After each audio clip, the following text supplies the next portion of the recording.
I'm not just a cozy mystery author, I'm also a cozy mystery reader, and there's nothing I love more than a good cozy mystery for spooky season. So today I'm going to share with you 4 of my favorite cozy mystery series, delivering magic, paranormal elements, and witchy vibes. These books have ghosts, witches, and dark fairy tales. But first, I want to talk about something I love to do that is synonymous with the fall for me. I'm in North Carolina, and the state fair always comes in October. And I took my kids recently, and we had such a good time. I personally came to eat. I had an apple slushie, I had donuts, and I had Mexican street corn. My kids did the rides, and I did all the eating. I had a lot of fun. The other thing that I really love to do in the fall is watch harvest, festival, autumn, fall themed Hallmark movies. I know they're famous for Christmas movies, but they also have a lot of really great autumn movies. And they just get me in the spirit with the beautiful leaves and the colors, and there's fire pits and s'mores and apple cider donuts. And yeah, so something else I really enjoy in the fall are cozy beverages, particularly hot tea. I always select a couple of different teas that I'm going to enjoy for this season. And so today I am making a rose masala chai. And I wanted to share it with you guys because I'm going to be drinking it as I read my books and talk to you about these scary and magical and paranormal cozy mysteries that we've got going on today. So I love chai. It's very earthy and spicy, and I was looking for a really good rose chai. So I was on Instagram scrolling as you do, and I found one, and I'm going to leave a link below for the one that I'm using. But I purchased it, and I've been drinking it, and it's really, really good. I decided to create a kind of double rose, I guess, chai drink. I recently threw a birthday party for my mother. It was a tea party with like a flower theme, and I have some rose syrup and some edible rose buds and some edible pink glitter left over, so I thought that I would make a interesting rose chai drink. So basically I followed the directions and boiled water, 1 cup of water with the tea, and then another cup of milk substitute, which I used oat milk, and then I strained the tea. And that's when I kind of got creative. I added oat milk to another container and added the rose syrup, foamed it up, added some glitter to give it a little color and shimmer, and topped that on the tea. And then I covered it with some little rose buds. And I was really pleased with the way it turned out. Not only did it smell fabulous, looked beautiful, but it also tasted really, really good. You just kind of add the ingredients to taste, but I really like to taste the rose. It's not too sweet, but I do want the essence of rose. So I thought the drink turned out really well.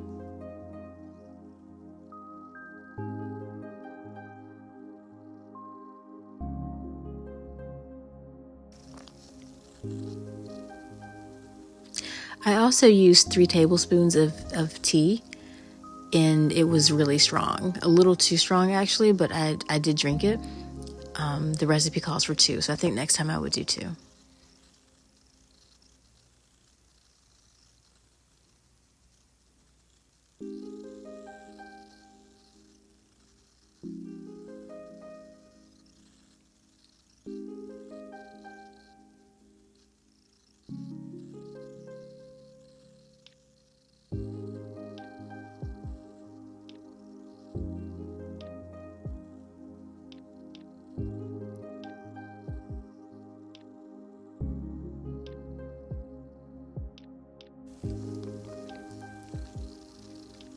Two teaspoons of the syrup was probably sufficient, but I added a third just because I really wanted to taste the rose.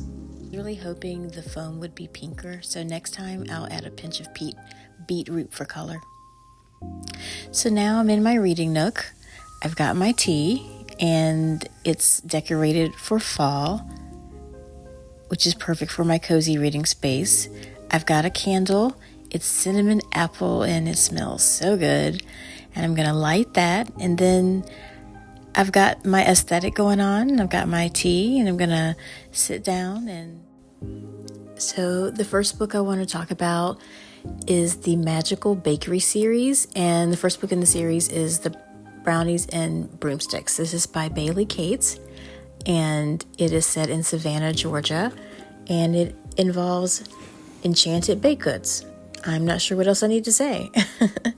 It features a group of women friends. As you can see on the cover there, it says Easy Bake Coven, which I think is pretty cool. But you get to know Katie Lightfoot, and there are a lot of interesting characters in this story. And like most culinary cozy mysteries, it has recipes that you can actually try from the series. I actually make these recipes, and I usually gain a lot of weight when I'm reading these, so I try not to read these too often. The next one is Death in a Budapest Butterfly. A Budapest Butterfly is a teacup, and this is the Hungarian tea shop mystery series. It's set in a Hungarian American community in Chicago, and the main character is running a tea shop with her family. Her grandmother reads tea leaves, and the main character is kind of coming into her own sense of having this like odd intuition. And each story has a background of like dark Hungarian folklore and folktales. It's really interesting, and I definitely recommend it, especially for like Halloween. The third book is Murder in G Major. This is part of the Gethsemane Brown mystery series. It also is a Hallmark movie, and they are called the Haunted Harmony Mysteries. This features an African-American classical musician in Ireland, and she rents a cottage with a ghost, and she teaches music at a local boys' school. And she solves murders dealing with ghosts, and it's really interesting and definitely perfect for Halloween. And the last one I'll share with you is actually my own Enchanted Bay mystery series.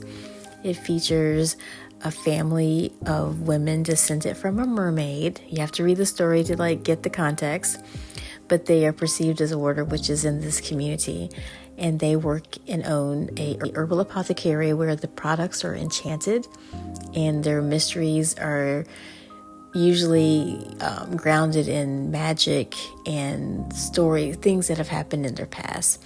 I have a lot of fun writing the series, and I also enjoy reading and listening to the audiobook. You know, I created the series I wanted to read myself, so I think that this is a good one for Halloween as well. So those are my 4 cozy mystery recommendations for spooky season. I hope you enjoyed them. Let me know in comments if you've already read any of these books or if you plan on adding them to your TBR. As always, please subscribe to my channel for more cozy reading and writing inspo and book recommendations and seasonal content. Share with your friends, and don't forget to like. Happy fall, y'all.